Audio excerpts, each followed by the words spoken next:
오늘 하나님의 말씀을 우리 합독하도록 하겠습니다. 요한복음 11장 51절과 22절의 말씀을 저와 함께 합독하겠습니다. 이 말은 스스로 함이 아니요 그 해의 대제사장이므로 예수께서 그 민족을 위하시고 또 그 민족만 위할 뿐 아니라 흩어진 하나님의 자녀를 모아 하나가 되게 하기 위하여 죽으실 것을 미리 말함이로라. 아멘.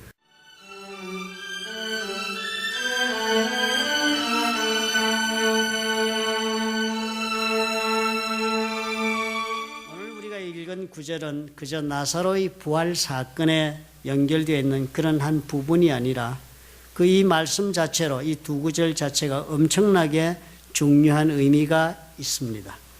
그 당시 유다의 대제사장으로 있던 가야바의 말, 예수께서 죽은 나사로를 부활시킨 사건으로 예수를 죽일 수밖에 없다 하면서 서로 모여서 모의하고 있는 그런 유대인들에게 가야바가 제시한 방책에 대한 말을 해석한 글입니다. 그 당시 지배 계급을 이루고 있던 사람들이 바리새인들과 사두개인들이라고 합니다. 그런데 이 사람들이요, 예수께서 기적을 행하는 이 모든 사건을 보면서 대단한 위협을 느낍니다. 그래서 11장 48절에 보니까 이 사람들이 모여 이렇게 의논을 하는 것이에요. 만일 그를 이대로 두면 모든 사람이 그를 믿을 것이요, 사람들이 예수를 다 믿고 말 것이라는 것입니다. 그리고 로마인들이 와서 우리 땅과 민족을 빼앗아 가리라 그랬습니다. 사람들이 예수 믿는데 왜 자기들이 이렇게 로마에게 모든 것을 빼앗긴다고 이렇게 두려워하지요? 사실 이 모든 분위기나 배경을 이해하기 위해서는 우리가 좀 더 살펴봐야 합니다.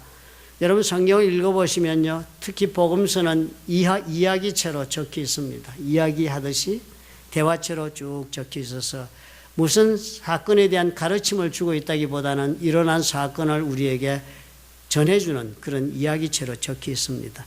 그러니까 그 이야기를 들을 때요, 우리가 그 이야기에 지금 2000년 전에 일어난 이야기들이니까 그때 어떤 문화적인 배경을 가지고 있었던가, 그때 또 정치적인 상황은 어땠으며 사람들은 어떤 현실 속에서 살고 있었던가를 우리가 살펴보면 그 이야기가 오늘의 이야기가 될 수 있습니다.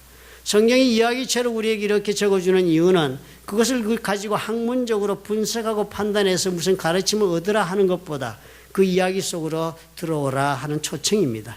들어가서 우리도 그 사람들이 느꼈던 것처럼 우리도 느끼고 그 사람들이 깨달은 것처럼 우리도 같이 깨닫기를 바라는 뜻에서 성경을 그렇게 하나님이 적도록 하신 거예요. 그럼 오늘 우리가 그 배경을 살펴보면 이 사람들이 왜 이렇게 예수님이 기적을 행하시고 좋은 일을 하시는데 이렇게 불안해하고 이렇게 걱정을 할까 하는 사실도 발견할 수 있게 됩니다. 그 당시 우리가 알다시피 로마 제국이 세계를 평정했습니다. 유다가 그 속국이 되었지요. 그러나 이 광활한 대륙을 로마가 군사력 가지고 다스려야 하는데요, 많은 군사를 다 곳곳에 파견할 수가 없으니까 유다 땅 같은 경우에는 소수의 부대만을 파견하고 시리아에 본부를 두고 있었습니다. 그래서 유다 땅에 무슨 문제가 생기면 증원군이 필요하면 시리아에서 명령을 받아가지고 증원군을 파견해서 유다의 문제를 해결하고 하던 그런 때였습니다. 그렇게 다스리고 있었어요. 그렇게 다스리면서 유다의 질서를 유지해야 되니까 로마 총독은 유다의 지배 계급들에게 위임을 해 주었습니다. 이 땅을 다스리는 행정권과 사법권을 위임해 주었습니다. 그래서 그 사람들이 지배 계급을 이루고 공회를 형성하도록 했습니다. 그것이 산헤드린이라는 공회였습니다. 그러니까 오늘 이 걱정하고 있는 바리새인들과 사두개인들은 이 공회원들입니다. 그런 지도층의 로마의 총독으로부터 그런 권한을 위임받고 특권을 누리면서 유다의 지배 계급으로 살으니까 잘 살았지요. 특권 속에 그런 특권을 누리고 또 여러 가지 유다 다스리는 자들의 그런 복된 삶을 자신들은 특별히 누리고 살았기 때문에 로마가 원하는 이 땅에서 평화를 이 사람들이 유지하고 있는 한은 이 특권층의 모든 권익을 군대를 동원해서 로마가 보호해주고 있었기 때문에 이 사람들은 로마의 관계가 대단히 밀착된 그 관계를 유지하고 싶어 한 것이 당연했습니다. 자신들이 권력이 로마로부터 왔기 때문이죠. 그런 지배층이었기 때문에 걱정이 되는 것입니다. 왜냐하면요, 이 유다는 다른 나라와 특별히 다른 성격을 지닌 나라입니다. 로마가 온 세상을 다 정복했을 때요, 아우구스투스 황제 때부터 그 호적하고 그때 예수님 태어나신 왕이 아우구스투스잖아요. 아우구스투스 황제 이후로 로마는 팍스 로마나의 시대에 들어갑니다. 대평화의 시간이 시작됩니다. 온 제국이 전쟁이 다 끝나고 아우구스 황제 이후로부터 약 200여 년이 넘도록 전쟁 한 번 일어나지 않는 평화를 구가하는 시절에 들어갑니다. 그래서 온 나라 곳곳에 로마의 법이 다 그 통치권을 발휘하게 되었습니다. 그러니까요, 대개 나라들은 로마보다 발달하지 못한 저개발 국가입니다. 그러니까 로마의 정의가 자기들 나라에 와서 실현되고 또 로마 법으로 인하여 자기들의 권익이 보호되고 그러니까 대환영을 했습니다. 평화가 왔으니까요. 그런데 유다만은 달랐습니다. 유다는 로마가 따라올 수 없는 높은 윤리적 도덕관과 윤리관을 가진 여호와 신앙을 가진 족속들이기 때문에 이 로마는 총독들이 이해를 하지 못하는 것입니다. 유다가 왜 이런가? 왜 우리가 하고 싶은 몇 가지 정책을 이렇게 내놓으면 꼭 유다는 반대하고 또 반대하는 정도가 격렬한 것입니다. 왜냐하면 유다 사람들은 그 모든 자신들의 반대와 찬성이 여호와 신앙에 근거하고 있기 때문에 로마 총독이 그것을 저해하고 그리고 자신들의 신앙을 방해하게 되면 목숨을 걸고 저항하는 곳이 유다였습니다. 그래서 로마 총독들이요, 유다로 발령받으면 두려워했습니다. 로마 가기 싫어했습니다. 거기 가면 고생한다. 그리고 꼭 반란이 일어나고 정부에 대한 반역죄들을 범하고 이런 일들이 수도 없이 일어나니까 총독이 책임을 지고 물러나게 되고 하는 사태가 늘 일어나는 것이 유다였습니다. 그러니까요, 이 유다의 총독이 적은 군사를 가지고 유지하고 있으니까 이 지배계급을 형성하기에 고난을 다 위임해 줬습니다. 평화를 유지하는 한 우리는 너희들의 권익을 보호해 준다 그랬습니다. 그래서 여러분 마태복음에도 보면 세리들이 막 활발하게 일하잖아요. 세금을 아주 수탈하고 하는 거. 그거 다 로마의 군인들이 보호해 줘서 하는 것입니다. 그런 자리에 있으니까 지금 만약의 경우 지금 가만히 보니까 예수를 믿는다고 사람들이 와 몰려들었다가 저기서 또 밀란이 일어나면 어떡할까 하는 두려움이 온 것입니다. 사실 유다 민족들이 얼마나 밀란을 자주 일으켰는지는 사도행전에도 적혀 있어요. 사도행전에 보면 여러분 5장 이후에 관심 있으면 한번 읽어보십시오. 보면은 그 당시 율법사로 유명한 가말리엘이라는 사람의 이름이나 그 사람이 한 말이 나옵니다. 베드로와 그 사도들이 예수께서 부활하신 사건을 전하지 말라고 하는데도 자꾸 전하니까 공에서 잡아왔습니다. 그래서 죽이려고 하니까 가말리엘이 말리는 거예요. 말리는 말을 하는 중에 이 반란자들의 이름을 드는 이야기가 사도행전에 다 적혀 있는 거예요. 재밌게도요. 이 사람이 그렇게 말하는 거예요. 이전에 드다가 일어나서 400명이나 따르더니 그가 죽음에 다 흩어졌다. 드다라는 사람이 반란군 두목이었나 봐요. 또 37절 이렇게 적어요. 그 후 호적할 때 아우구스투스 황제 때 호적령이 내리지 않았습니까? 그럴 때에 갈릴리 유다가 일어나 백성을 꿰어 따르게 하다가 또 반란을 일으킨 거 갈릴리의 유다라는 사람이 그도 망한 적 따르던 모든 사람들이 흩어졌다. 그러니까 하나님의 일인 줄 모르니까 그냥 놔두면 사람의 일이면 스스로 망한다라고 가말리엘이 얘기를 하면서 이 반란을 일으킨 사람들 이야기를 적을 정도로 유다는 이렇게 로마에 거역하는 밀란이 자주 일어나던 곳이었습니다. 그러니까요, 당연히 이런 걱정을 하는 것입니다. 이 바리새인들과 사두개인들이 마음에 예수를 믿는 일이 지금 가만히 보니까 가짜가 아니잖아요. 예수님이 기적을 행하시니까 확실하다고 자신들도 믿음이 오잖아요. 이 확실히 정말 하나님께서 우리를 위하여 보내신 메시아일 수 있다는 증거가 막 드러나잖아요. 눈먼 자가 눈을 뜨고 막 죽은 자가 부활하는 사건이 이때까지 창세일에 있었습니까? 그러니까 마음에 자신들도 믿게 되는데요. 그래서 만약에 이렇게 모였다가 예수를 따르는 자들이 밀란이라도 일으키면 우리는 어떻게 되는가? 그렇게 된 것입니다. 그러니까 이 사람들은 어떻게 된 것입니까? 현실에 자신들의 삶에 모든 누리고 있는 복된 조건들이 빼앗길까 두려워지니까 신앙은 어떻게 돼요? 둘째가 되는 것입니다. 지금 우리가 예수 믿으며 살아가고 우리와 너무나도 흡사한 사람들이에요. 우리 예수 믿는다고 다 하나님 앞에 정말 말씀대로 하나님 원하시는 모습으로 살아가고 있을 때 과연 얼마나 됩니까? 많은 경우 우리 자신 돌아보면요. 내 삶에 위협이 오거나 내 삶의 기반이 흔들리는 문제인데 신앙을 따라가다가는 그거 잃어버릴지도 모르겠다 할 때 과연 신앙을 따라서 그럼에도 불구하고 믿음으로 걸어가는 사람이 몇이나 되겠습니까? 우리도 똑같은 사람들이에요. 이 사람들이 특별히 무슨 예수님을 죽이겠다고 한 그 사건이 다른 것이 아닙니다. 신앙을 버린 거예요. 우선 살고 봐야겠다 하는 그런 생각을 한 것입니다. 그러니까 예수님을 차라리 죽여야겠다라고 결정을 내린 게 지극히 당연한 공통적인 그런 의견으로 수렴이 될 수가 있었던 것입니다. 마음속에도 대단히 두려워했습니다. 모의를 했지만 결론을 못 내는 거예요. 자신들은 사람을 죽일 수 있는 사형 언도를 할 수 있는 권한이 없기 때문에 그렇습니다.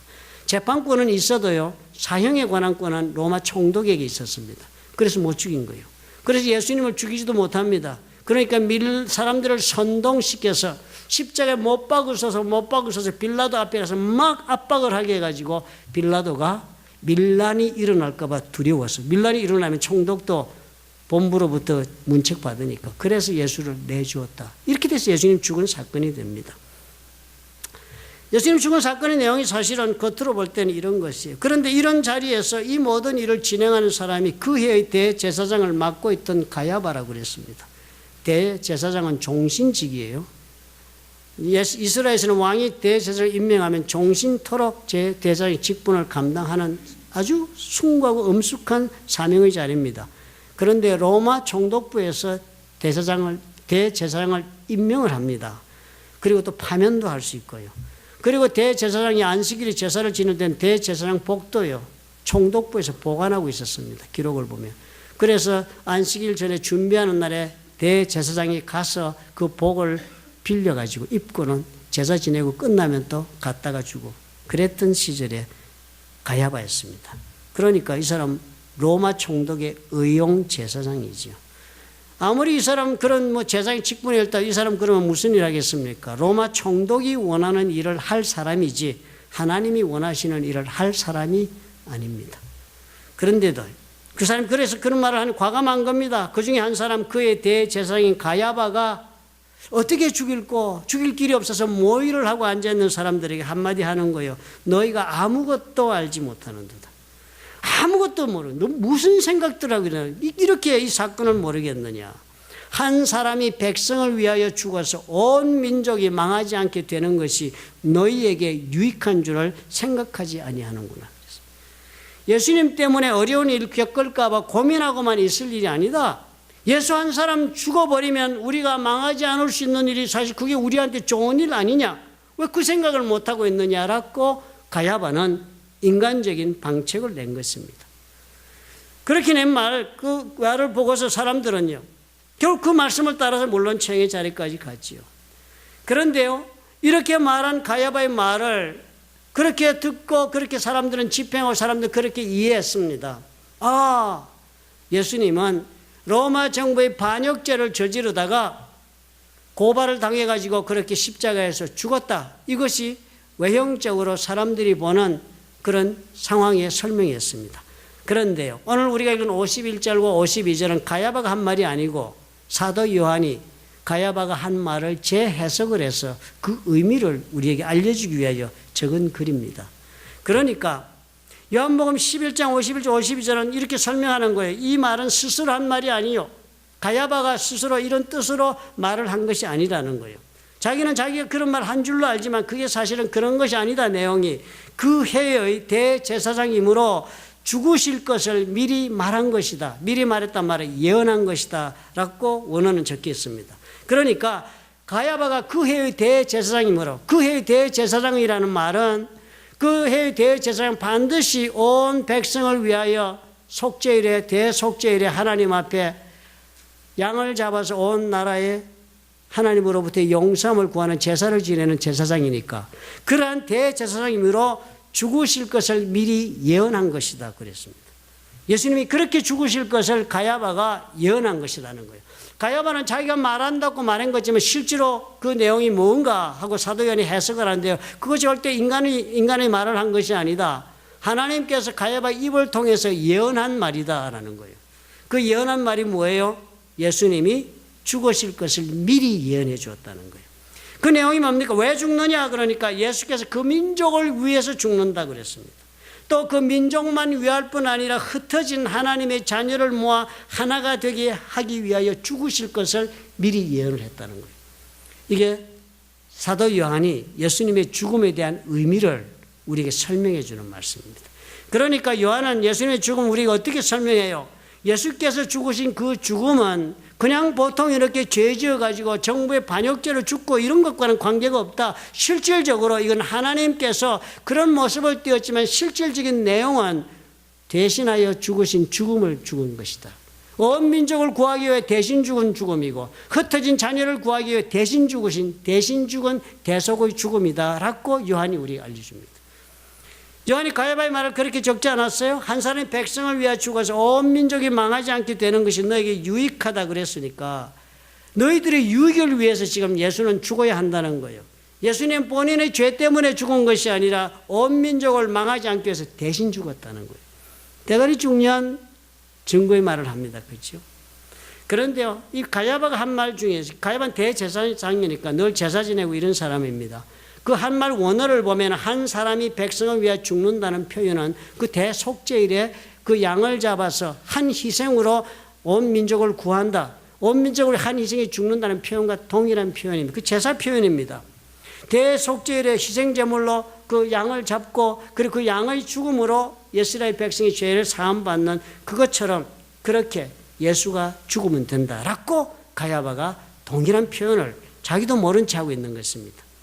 사실 우리가 이런 말씀 들으면 요즘 예수 믿는 젊은이들은요, 이거 전혀 공감이 가지 않는다 그렇게 처음부터 예수 믿는 분들도 그런 말은 대단히 하나님으로서는 어울리지 않는 말이 되지 않는가 이렇게 의아하게 생각하는 분이 많습니다. 질문을 제대로 안 했었지 마음속에 그 왜 대신 죽냐? 하나님은 사랑의 하나님이시라며 왜 또 죄 지었다고 꼭 죽어야 된다 그러시나? 사랑하신다며. 그런데 사랑하실 뿐만 아니라 하나님은 또 전능하시다며 뭐든지 하실 수 있다며. 그렇다면 사랑하시고 뭐든지 하실 수 있는 분이 그냥 뭐 우리를 다 용서해 주고 말지 뭐 복잡하게 대신 죽고 죽이고 이런 복잡한 일을 합니까? 이해가 안 되네요. 현대적인 생각으로 도저히 공감이 안 갑니다. 그렇게 얘기를 하지요. 젊은 분들이 특히 많이 그렇게 느끼고 교회 다니고 계신 분도 있어요. 이거 캐캐묵은 히브리 사람들의 그런 그 사람들의 이야기가 될 수 있는지 현대를 사는 우리한테 그건 호소력이 없습니다. 그 목사님이 이렇게 해서 예수 믿으라고 할 때 늘 해서 귀에 들어서 우리가 알고는 있습니다. 그렇지만 공감이 안 되네요. 사랑하신다며요. 그런데 한 가지 꼭 잊지 말아야 할 것이 있어요. 하나님은 물론 사랑의 하나님이시죠. 그러나 하나님은 사랑의 하나님이실 뿐 아니라 우리 하나님은 거룩하신 하나님이에요. 절대 죄와는 동일하게 같이 공존할 수 없는 거룩하신 하나님이 또 그뿐만 아니라 그렇기 때문에 우리 하나님은 정의로우신 하나님이라는 사실을 우리가 기억해야 합니다. 하나님은 사랑의 하나님이실 뿐만 아니라 정의로우신 하나님이에요. 그렇기 때문에 무조건 죄를 지은 것이 죄 대가를 지불하지도 않고 용서받는 일을 하나님으로서는 할 수 없는 거예요. 하나님 사랑하시고 우리를 용서하시기를 원하지만 어떻게 해요? 정의의 요구 조건도 충족시키셔야 하는 것입니다. 정의로운 하나님이시니까요. 또 어떤 사람들은요, 예수께서 대신 죽는다는 이 문제, 그 도덕적으로 대단히 부적절합니다라고 생각합니다. 생각 있는 사람이라고 한번 생각해 보십시오. 왜 내가 죄를 지었는데 내 때문에 저 사람을 죽입니까? 나는 좋지만 저 사람은 얼마나 부당한 일을 당합니까? 그렇게 생각되죠. 그죠? 그렇지 않습니까? 그런데 이렇게 말씀하시는 분은 한 가지 사실을 생각하지 못해서 그래요. 대신 죽는 자가 사람이 아닙니다. 누가 대신 죽습니까? 하나님은 자신의 정의를 지키기 위해서 다른 사람을 죽게 하지 않았습니다. 본인이 직접 죽었습니다. 본인이 그렇게 직접 죽기 위해서 사람의 몸으로 이 땅에 왔다고 요한복음이 적지 않습니까? 그러니까 하나님은 도덕적으로 적절하지 못한 일을 하신 분이 아니고 도덕적으로 매우 숭고하고 매우 거룩한 희생을 하신 것입니다. 본인이 스스로. 우리가 이렇게 이해를 한다고 해서 그것으로 다 예수님 나를 위하여 대신 죽으셨다고 얘기가 끝날 수 있는 것 아닙니다. 여러분 옛날에 이스라엘 백성들을 한번 생각해 보셔야 해요. 언제나 우리 현대 신앙의 가늠자는 구약 성경을 찾아보면 동일한 인물들이 늘 나옵니다. 이스라엘 백성들은 어떻게 살았습니까? 1년에 한 번 희생제사를 드리고 1년 동안 하나님의 용서받은 삶을 살았습니다. 그 사람들은 뭐예요? 우리는 하나님 앞에 늘 용서함을 받는 그런 은혜를 입고 산다고 생각한 사람들이 은혜라고 믿었습니다. 하나님이 용서해 주셨다. 은혜를 입었다. 그렇게 용서받고 살았습니다. 그래서 그 사람들은 그 다음에 하나님 말씀하신 대로 열심히 살아야지 하고 율법 지킨 겁니다. 용서받은 우리가 율법을 지키는 사람들이 되어야 하나님의 자녀지. 그렇게 살았습니다. 그런데 그렇게 살은 유대인들이잖아요. 그런데 신약성경 여러분 읽어보시니까 세례요한, 예수님도 아니고 세례요한이 그렇게 살았던 사람 중에 대표적인 인물이 누구라고요? 바리새인. 그렇게 살아서 대표적인 인물이 사두개인. 그 사람들이 제사 지내고 성전을 지배하는 사람들이니까. 이스라엘의 종교를 하나님을 얘기하려면 바리새인과 사두개인을 얘기하지 않으면 알 수가 없잖아요. 그 두 사람들이 세례요한이 세례 베푸는 장소에 오는데 이렇게 말을 해요. 세례요한이. 세례요한이 이 사람은 사도 요한이 아닙니다. 요한복음 적은 사람이 아니고. 요한이 많은 바리새인들과 사두개인들이 세례 베푸는 대로 오는 것을 보고 세례를 받는 회개하고 세례를 받는 거니까 이 사두개인들과 바리새인들이 회개하고 하나님 앞에 용서함 받고 살겠다고 세례 받으러 지금 세례 요한 앞으로 찾아온 거예요. 그랬는데 그 사람들을 대하고 뭐라고 그랬습니까? 성경이 적는데요. 이르되 말하기를 독사의 자식들아. 무슨 말을 하니 그죠? 독사의 자식들아. 누가 너희를 가르쳐 임박한 진노를 피하려 하더나. 이제 하나님의 심판이 임한다니까 너가 급해가지고 지금 와서 지금 일하는 거지. 누가 너가 독사의 자식들 너들이 어떻게 살고 있는 너가 하나님의 진노를 이렇게 해서 임박하게 지금 다가온 진노를 피하라고 누가 그렇게 말하더냐. 라고 야단을 친 거예요. 그러면서 8절에 그렇게 말해요. 회개에 합당한 열매를 맺고 오라는 거예요. 그냥 이렇게 오지 말라는 거예요. 심판받아 죽을까 봐 겁내가지고 이렇게 막 세례받고 살아보자 오지 마라.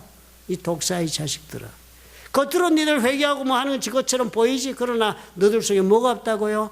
회개에 합당한 열매가 없다는 거예요. 안 된다는 거예요. 이 사람들 뭐 한 사람이 열심히 하나님의 율법을 따라 산 것으로 다 족한 줄 아는데 그게 아니라 네 속에 열매가 없다는 거예요. 겉으로 많이 지켰는데 속은 아니다는 거예요. 율법 잘 지키는 게 아무 의미가 없다는 거예요. 그런데 예수님은 또 이런 사람들을 보고 뭐라 그랬는지 여러분 짐작하시죠? 마태복음 23장 27절에 예수님은 세례 요한의 야단 맞은 이 사람들이 이렇게 말합니다. 화 있을진저 뭐 저주가 있다 이렇게 말하시는 거예요. 두려운 일이 일어날 것이다 너들한테. 외식하는 서기관들과 바리새인들이요. 이러니까 우리는 강조점이 안 보이네요. 영어로 적은 거 보면 대단히 강조하겠습니다. 율법의 선생들과 바리새인들아, you hypocrites. 이 외식하는 자들아, 이 위선자들아. 그렇게 지적했습니다. 이 위선자들아. 외식이란 말은 현대어로 위선이란 뜻입니다. 겉다르고 속다르고. 그러면서 하는 말이 회칠한 무덤 같다. 무덤이 겉에는 회를 칠해서 하얗게 얼마나 깨끗하게 해서 이쁜지 몰라. 그렇지만 그 속에는 겉으로는 그렇게 아름답지 그 안에는 죽은 사람의 뼈 온갖 더러운 것이 그 무덤 안에 있는 것처럼 너들이 그렇다는 거예요. 위선이 어느 정도인가 설명하는 게 예수님 그렇게 해요. 이 사람도 어떤 사람들이에요? 하나님에게 죄사함 받고 우리는 살고 있다라고 자부하고 그래서 말씀대로 산다는데 세례 요한은 열매가 없다. 그리고 너희 속이가 지금 문제라는 속이 더럽다는 거예요. 참 엄청난 지적 아닙니까? 그죠? 구약에 따지고 보면 바리새인 늘 우리 그런 얘기 잘 하잖아요. 우리 신앙생활 한 것보다 훨씬 열심히 신앙생활 한 사람들입니다. 15일조를 얼마나 열심히 놨는지요, 이 사람들은요. 고추라든지 물론 이런 채소를 거두면 채소 15일조 10%, 10분의 1을 하나님 앞에 드려야 되니까 그 잘못 드리면 안 된다고 놓고 숫자를 세는 거예요. 세가지고 계산을 정확하게 해서 10분의 1 하나님 내려고 그랬습니다. 또 일주일에 2번씩 금식했습니다. 경건의 훈련을 해서 일주일에 2번씩 금식하고 하루 3번씩 기도했습니다. 성전에 하루 3번 제사가 있거든요. 그 시간에 맞춰서 하루 3번씩 기도했어요. 3번씩 성전에 올라가 기도해야 되는데 사느라고 바빠서 못 올라가면 그 시간에 그 자리에서 지금 무슬림들처럼 그 자리에서라도 기도했습니다. 그래갖고 그것도 예수님한테 야단 많이 맞았지요. 사람들 앞에서 그렇게 막 아무 데서나 서서 그렇게 의기에 서서 기도하지 말았거든요. 그런데 그렇게 열심으로 산 사람들이 우리가 그 10분의 1만 해도 그죠? 10분의 1만 해도 엄청난 칭송을 들을 수 있을 것입니다. 그런데요, 그런 사람들에게 예수님이 지적한 것이 속에 열매가 없다. 속에 더러운 것으로 가득 찼다. 그렇게 경건하게 살려고 노력하는데 무슨 말이에요? 내가 죽어야 할 대신 희생양으로 내 죽음을 대신해 준 하나님 앞에 그런 마음으로 사느냐? 하나님이 나를 위해 대신해서 죽었다고 그래서 믿는다 그래서 용서받았다 하면서 네 마음속에는 뭐가 있느냐 하는 거예요. 뭐가 있느냐? 그러면서 화 있을진저 외식하는 바리새인들과 서기관들과 바리새인들이요. 주님이 반복했어. 아니 뭐가 없는지를 얘기하는 거예요. 더러운 것을 가득 찼다고 그래 끝나지 않고 지적을 정확하게 했습니다. 너희가 박하와 회향과 근처에 11조는 드린다. 잘한다 말이야. 잘한다. 율법에 더 중요한 것이 있다는. 율법에 더 중요한 바. 율법에도 경중이 있고 더 중요한 율법이 있는데 더 중요한 것이 뭔가 하면 정의와 긍휼과 믿음은 버렸도다. 그러나 이것도 행하고 저것도 버리지 말아야 한다. 11조가 내는 것이 중요하지 않다. 그래서 야단치는 게 아니라는 거예요. 그거 대단히 중요해. 그거 해야 해. 그렇지만 그보다 더 중요한 것이 무엇인 줄 아느냐? 정의다. 긍휼이다. 믿음이다. 그랬습니다. 우리말로는 그렇게 적었으니까 여러분 영어 성경 꼭 가지고 여러분 보세요. 더 쉽게 설명합니다. 정의는 justice, 하나님의 의를 말합니다. 긍휼, mercy라고 번역했습니다. 불쌍히 여기는 마음이요. 자비와 긍휼이 하나님 사랑의 두 요소입니다. 헤세드 사랑의 요소가 자비와 긍휼이에요. 그 긍휼이 없다는 거예요. 그리고 믿음, faithfulness, 하나님을 신실하게 믿고 끝까지 믿는 그 믿음이 없다는 거예요. 한번 믿고 말고 이런 것이 아니라 faithfulness, 신실하게 믿는 거, 끝까지 믿는 거. 이것이 없다는 거예요. 처절한 지적하는 거 마음속에 이게 없다는 거예요. 아무리 율법을 잘 지키며 겉으로 용서받아서 그렇게 행복하다, 기쁘다, 감사하다, 찬양하면 뭐하냐? 네 속에 열매가 없다, 열매가. 그 열매가 없는 이유가 뭔지 알아? 너 속에는 정의도 없고 불쌍히 여기는 마음도 없고 하나님 믿는 신실한 믿음도 없다는 거예요. 그냥 겉으로 몇 가지 지키면 되는 외향적인 신앙생활밖에 없다. 그게 문제다 하는 거예요. 우리는 누구를 믿습니까? 이 사도 세례 요한이 얘기한 것처럼 온 백성을 위해 죽으신 그 예수 그리스도께서 나를 위해 죽으신 것을 믿는 사람들입니다. 나의 죄를 대신하여 죽으신 그 예수를 우리가 믿는다면, 그렇다면 이 구약의 사람들을 보고 얘기하는 것을 보면서 내 자신을 비추어 볼 수 있습니다. 우리도 이런 지적을 과연 면할 수 있겠습니까? 우리가 오늘 예수님을 얼굴과 얼굴을 대면하여 만약에 만나게 된다면 그때 우리 예수님께서 나보고 뭐라고 할까요? 잘하였도다, 착한 종아, 칭찬하실까? 아니면 화 있을진저 외식하는 자여, 그 말을 듣겠습니까? 이 외식하는 사람아, 이 허탄한 종교생활을 하고 있는 사람아, 네 겉으로는 멀쩡하구나. 그렇지만 네 속에는 열매가 없다. 회개했다, 회개한다, 회개할 것이다 말은 하지만 네 속에 과연 그 회개로 인한 네 삶에 네 속에 맺힌 열매가 있느냐? 이런 말씀 들으면 여러분 얼마나 난감해질까요? 난감한 것입니다.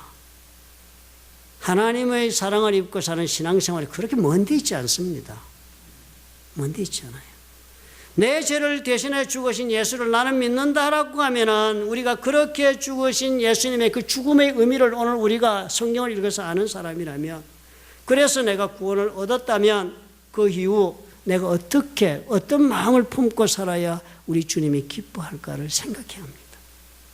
하나님의 법을 따라 사는 것으로 보이고요, 참으로 좋은 그리스도인처럼 나는 보이지만 실질적으로 내 속에는 하나님이 원하시는 사랑도 자비도 긍휼도 그리고 끊임없이 변함없는 믿음도 내가 가지고 없는 그런 삶을 살고 있다면 무슨 열매가 맺히겠습니까? 무슨 열매가 맺히겠어요? 성령의 열매를 이야기하기 전에도 무슨 삶의 영적인 열매가 맺히겠습니까? 주님이 기뻐하지 않으실 것이에요. 에베소 교인들에게 요한계시록에서 뭐라고 말했습니까? 그렇게 겉모습만 남은 성도들이 되어가니까 답답해서 경고하는 말이 뭐였습니까? 네 첫사랑을 회복하라 했습니다. 네 마음을 회복하라는 거예요. 구원받았을 때 그 은혜를 기억하고 그 지점으로 다시 돌아가서 다시 한번 속에 하나님에 대한 사랑의 마음 품고 한번 다시 시작해야 한다라고 말씀하신 거예요. 회개의 열매는 그 마음이 회복돼야 시작되지 않겠어요? 회복해야 합니다. 어떻게 회복하지요? 메말라가는 내 영혼이요. 다 싸늘하게 식어간 사랑의 이 마음을 어떻게 하면 회복하지요? 저는 삶 속에서 이렇게 체험을 했습니다. 저는 아버지가 제 태어나기 전에 돌아가셨어요. 그런데 어떻게 아들이 태어날 줄 아셨는지요? 내가 태어나면 뭐 하려고 몇 가지 준비해 놓고 계시다가 본인의 기대와는 다르게 일찍 세상을 뜨셨는데요. 저하고 그렇게 전혀 연결고리가 없지요. 우리 누나들이 저보고 아버지가 너 참 사랑하고 뭐 어쩌고 이러는데 뭐 내가 속으로 그럽니다. 누군데 그 사람이? 얼굴도 모르는데 아무 연결고리가 없는 거예요, 아버지하고. 그런데 어느 날 국민학교 때입니다. 어릴 때인데 어머니가 벽장 속에서 낡은 전구체인데 그 당시에는 전구체가 굉장히 귀했습니다. 테니스 라켓 한 쌍을 나한테 주는 거예요. 야 이거 네 거다 그런 거예요. 내가 깜짝 놀라. 내가 무슨 전구체를 언제 가지고 그랬대. 네 아버지가 너 이미 태어나기 전에 이걸 사놓으시면서 너가 나중에 태어나서 자라면 함께 테니스를 치려고 이것을 사두신 것인데 그게 이렇게 남았구나 이러면서 나한테 주는 거예요. 근데 그걸 보는 순간에요. 갑자기 내 마음속에 아버지의 마음이 전달되어 오는 거예요. 아버지가 이런 일을 하고 있었다는 것을 내가 추억하게 되니까 그것이 나로 하여금 아버지에 대한 사랑의 마음을 다시 처음으로 일어나게 하더라고요. 그러고 나서 그 다음부터 그 사랑이 나와 아버지를 연결하게 되는 거예요. 유복자로 태어나서 부모 없는 호로 자식이 아니고요. 아버지의 사랑을 내가 양 어깨로 느끼면서 온 가슴으로 느끼면서 사는 사람으로 내가 변해 있더라고요. 대단히 중요한 것이구나 깨달았습니다. 이 연결고리하고 회복이라는 것은 나에게 향하신 그 사랑의 행위를 내가 기억할 수 있는 데서부터 출발하는 거예요. 미국으로 이민을 왔습니다. 미국 삶이 다 힘들지요. 그러나 재밌고 좋았습니다. 낮에 열심히 일하고 또 교회도 열심히 다니고요. 교회에서는 그런데 어떻게 열심히 다니는 사람에게 더 열심히 요구하더라고요. 끝없는 헌신을 하다가 저는 불평이 많아지기 시작했습니다. 지쳤습니다. 일도 바쁘고 돈도 많이 벌어야 하는데 집도 큰 집 샀고 애들도 막 커가고 씀씀이도 크고 교회 가서 막 헌금 팍팍 내고 싶으니까 막 벌고 싶어 죽겠는데 너무 지치는 거예요. 그래서 막 삶에 대해 지치고 하나님에 대한 사랑 운운하고 뭐 이럴 때도 막 외면하고 그랬습니다. 마음이 다 식었어요. 그런데 어느 날 내가 일하고 있는 곳이 전도사님이 오신 거예요. 젊은 여자 전도사님인가요 그때. 오셔서 같이 예배를 드리면서 복음성가 한 곡을 가르쳐 주시는 거예요. 악보를 주면서. 그 가사 첫 줄이 이렇게 시작을 했습니다. 요한의 아들 시몬아 네가 나를 사랑하느냐. 그리고 답이 있어요. 내 주여 내가 주를 사랑하나이다. 이게 노래 가사예요. 대강 그랬던 것으로 기억을 합니다. 그리고 그 노래를 들으면서 같이 부르게 되니까요. 그 노래를 들으면서 내 마음이 순식간에 녹아내리는 거예요. 생각이 나니까. 하나님이 나를 사랑해서 베푸셨던 그 많은 일들이 그 노래를 부르면서 생각이 나니까 주님이 꼭 나에게 다시 물어보는 것 같아요. 요한의 아들 시몬아 네가 나를 사랑하느냐라고 물으셨던 그 예수님 오늘 나에게 물어보는 것 같아요. 내가 너에게 이런 것도 베풀고 이렇게 위기에서도 건지고 너를 이런 고통 가운데서도 위로하며 내가 걸어오게 한 것을 너는 기억하느냐라고 물어보시는 것 같아요.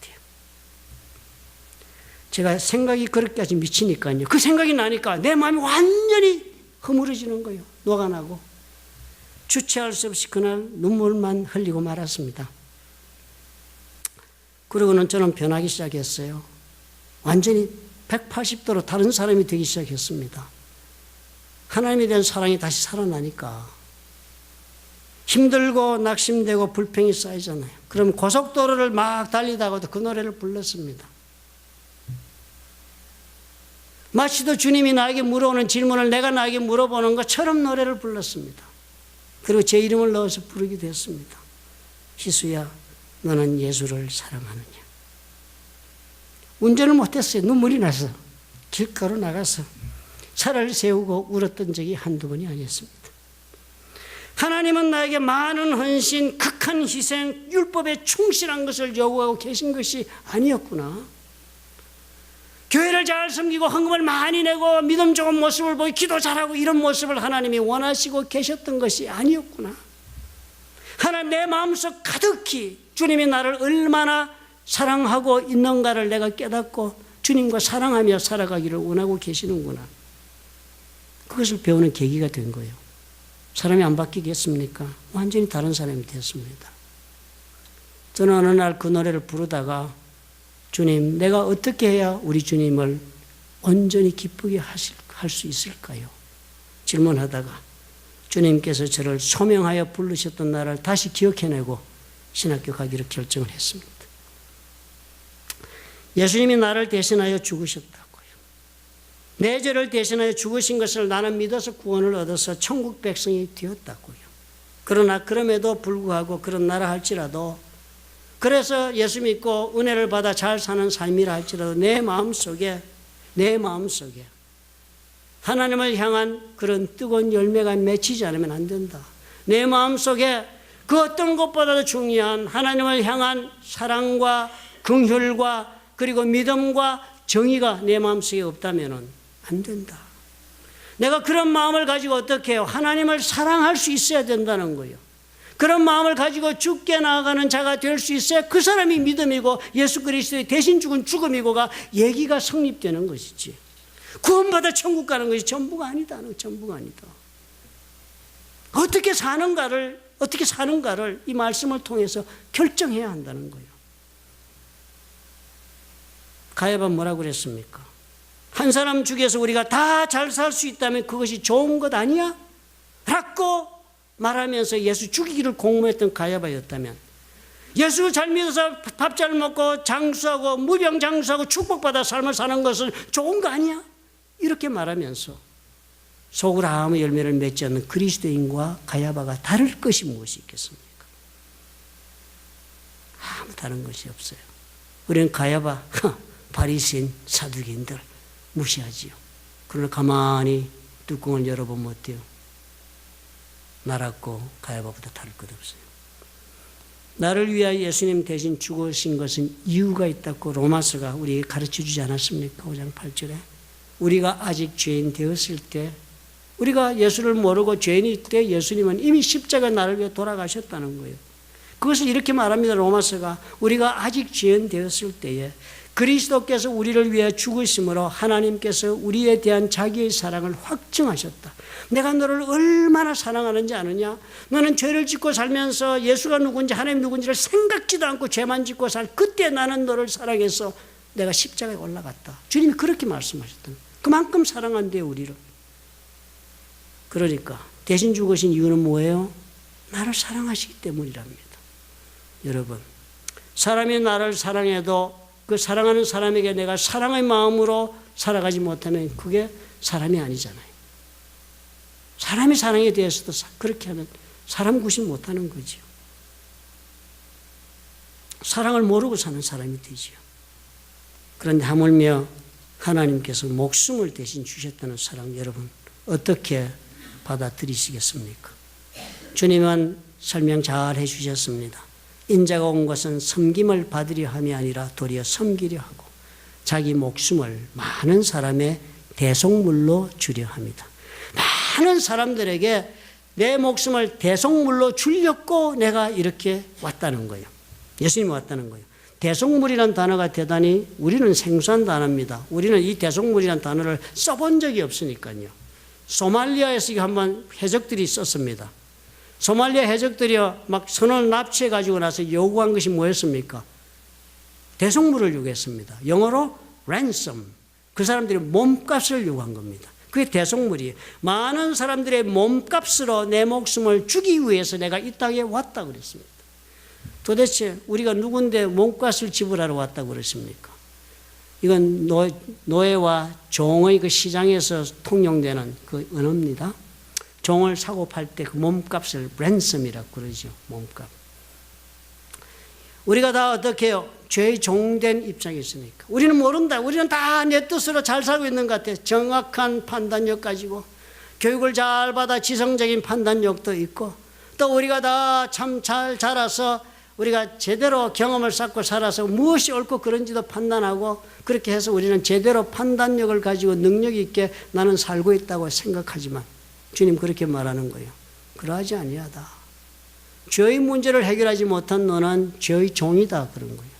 죄의 종으로 살고 있기 때문에 그 죄의 종에서 그 종을 내가 풀어서 몸값을 지불하고 네가 종된 몸에서 풀려나도록 하려고 이 땅에 왔다는 거예요.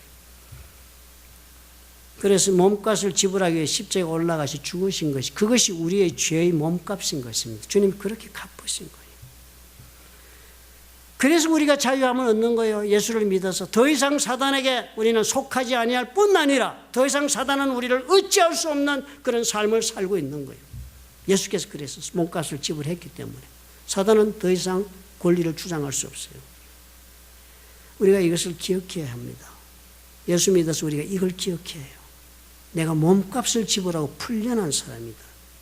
몸값을 지불하고 풀려나면 자유에서 내 마음대로 사는 것이 아닙니다.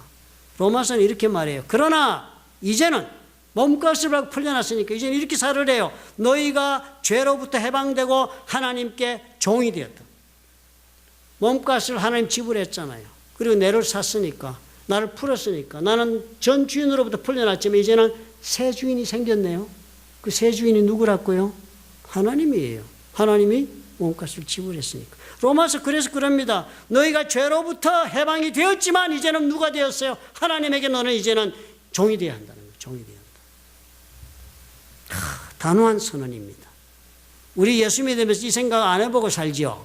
솔직히. 저도 잘 안 하고 사는데 뭐 하물며 성도님들께서야 나 하나님 종이다 이러고 사는 분이 몇 분 되십니까? 종은 무슨 종? 목사님이나 종하세요. 우리는 거룩한 성도예요.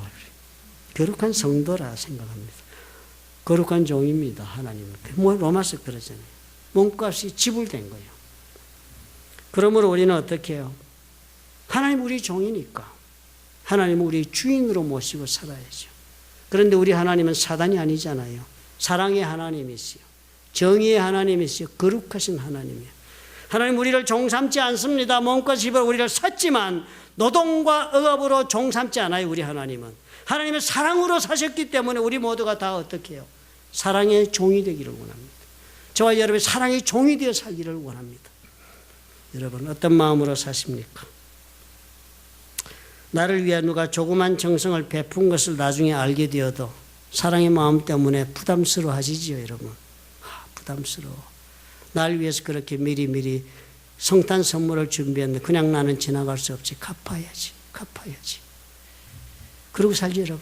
커피 한 잔 사면 커피 한 잔 얻어먹은 것 때문에 부담스러워서 나도 사야지. 밥이라도 한 그릇 사면 또 부담스러울까 밥 안 얻어먹어야지. 그렇게 살죠. 사랑을 입으면 꼭 갚아야 된다 생각하죠. 사람과 사람 사이는 그러시면서 하나님하고는 왜 계산 안 하십니까? 예수님 우리를 위해 죽으셨대요. 마음에 하나님 사랑하는 마음을 품고 하나님 살기를 원하십니다.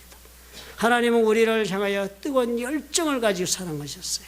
그 하나님의 컴패션 때문에 하나님이 이 땅에 오시고 우리를 죽으셨어요. 그런 하나님 우리가 안다면 우리도 무엇을 가져야 할까요? 그 하나님을 향한 컴패션이 있어야죠. 그게 정상인 것입니다. 그렇게 우리가 살 수 있다면 우리는 반드시 살아계신 하나님의 역사를 보게 될 것입니다. 믿으시면 아멘 하시기 바랍니다. 기도하겠습니다.